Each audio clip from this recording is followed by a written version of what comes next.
கூரை ஏறி கோழி பிடிக்கட்டும். அதுக்கு பிறகு வைகுண்டத்துக்கு போறதை பத்தி முதல்ல பேசணும். முதல்ல இந்த நீங்க எதுக்காக இருக்கிறீங்க? பதவி வச்சு தான் பேச முடியுமா? காந்தி எந்த பதவி வச்சு பேசினாரு? அம்பேத்கர் எந்த பதவி வச்சு பேசினாரு? மார்க்ஸ் எந்த பதவி வச்சு பேசினாங்க? ஏங்கல்ஸ் எந்த பதவி வச்சு பேசினாங்க? முதல்ல பதவியோடவே பதவி ஆசைக்காவே பின்னாடி போக கூடாதுன்னு சொல்லுங்க. முதல்ல கான்ஸ்டிடியூஷன்ல இந்த சமுதாயத்துக்கு கொடுக்கப்பட்டக்கூடிய உரிமைகளை எத்தனையோ பிளாட்ஃபார்ம் இருக்குது.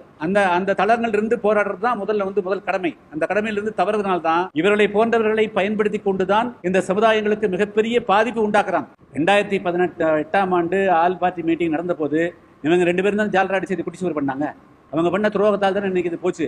அவங்க தான் குற்றவாளிகளா இருக்கிறாங்க. முதல்ல வேற என்ன செய்ய முடியும்? அவங்க அன்னைக்கு ஏன் ஆதரிச்சாங்க தெரியுமா? நான் தான் சொன்னல, 3,25,000 பணியிடங்களை நிரப்பட்டோம். அதுக்கு பிறகு எந்தெந்த சமுதாயத்துக்கு எப்போதும் நீங்க ஆய்வு பண்ணுங்க, வெளியிடுங்க, அதுக்கு பிறகு முடிவு எடுப்போம்னு சொன்னோம்ல. அன்னைக்கே அவங்க ஆதரிச்சாங்க. இந்த 14 வருஷமா இவங்க சட்டமன்றத்தில் இன்னைக்கு பேசிக்கிறாங்களா? பார்லிமெண்ட்ல பேசிக்கிறாங்களா? இது மாதிரி பதவி ஆசைக்கு பின்னாடி ஓடக்கூடியவங்கனால தான் இந்த சமுதாயங்கள் மிகப்பெரிய பாதிப்பு